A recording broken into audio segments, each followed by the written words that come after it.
Now turn to Section 4. Section 4. You will hear part of an art lecture. First, you have some time to look at questions 31 to 40.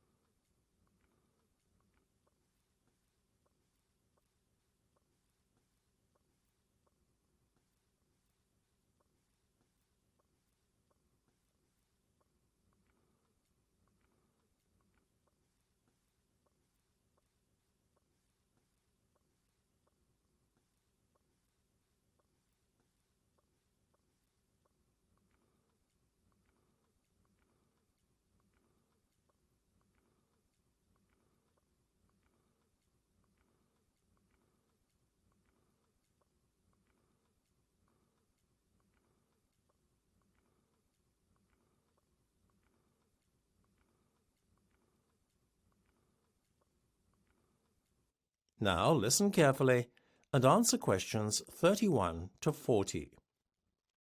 I have just shown you all some slides of a very varied set of paintings. I noticed, as I was showing the slides, a few giggles in the audience and a few looks of dismay. I guess entitling my lecture Unconventional Art Geniuses was a bit misleading. When most of you were looking at the frankly basic colour use and rather primitive painting techniques, you probably were more than a little surprised. Well, I have a shock for you all. What I'm about to tell you next will help you understand the title of my lecture. All the slides I showed you previously are of artworks made by, wait for it, animals. Yes, I heard a few gasps in the audience when I said that.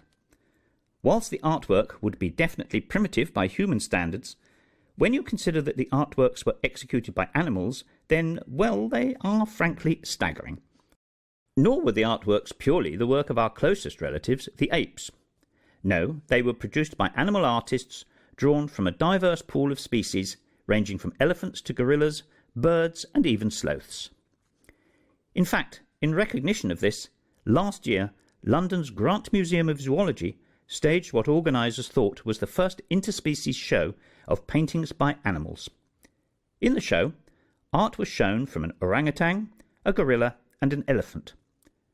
Whilst the gorilla and the orangutan produced works that bore a resemblance to the paintings of modern artists de Kooning and Klein, the elephant's work took a more figurative approach in the rendering of a flower pot.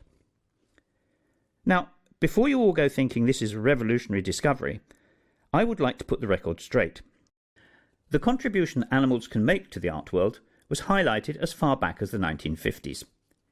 In this decade, Desmond Morris, celebrated social anthropologist and author of bestsellers such as Body Watching and The Naked Ape, introduced Congo, the painting chimp, to the British public in a TV appearance. Back then, animal art makers were regarded as little more than a novelty. Today, however, animal artists are not viewed so much as novelties, but as sophisticated creators with skills and senses that they use to execute artworks in ways humans never can. As a result of animals being taken more seriously as creators of art, it has become commonplace today for zoos to provide materials to captive animals. The hope is that by giving animals the means to create art, they will be kept physically and mentally stimulated. Obviously, you can't give a lizard a paintbrush and expect it to draw. What the zookeepers do, though, is to give animals species-appropriate art materials and tools. For example, sloth bears, who feed by blowing away dirt from the forest floor to feed on termites, have been given a straw-like apparatus to blow paint onto a canvas.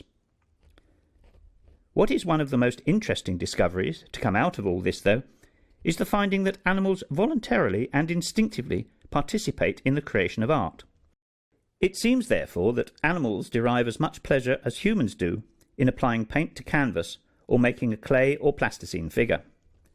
The obvious conclusion to draw from all this is that there are more similarities between man and other animals than some of us might care to admit. However, just to satisfy the skeptics amongst you, there is something I would like to add. So far, the primate and elephant art that has been produced often bears an uncanny resemblance to Western art. Certain conventions are evident in the animal's art that suggests a degree of human intervention. As proof of this, an elephant named Boon Mi was actually guided by a keeper who steered the animal's trunk to paint brushstrokes on a canvas. Nevertheless, we should keep an open mind about animal art, as there are just as many examples of artworks that have been completed by animals without human aid. That is the end of section 4. You now have half a minute to check your answers.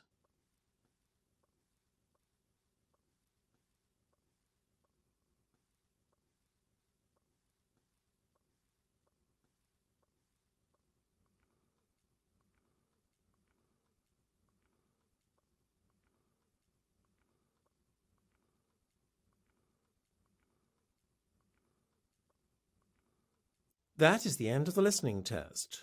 You now have 10 minutes to transfer your answers to the listening answer sheet.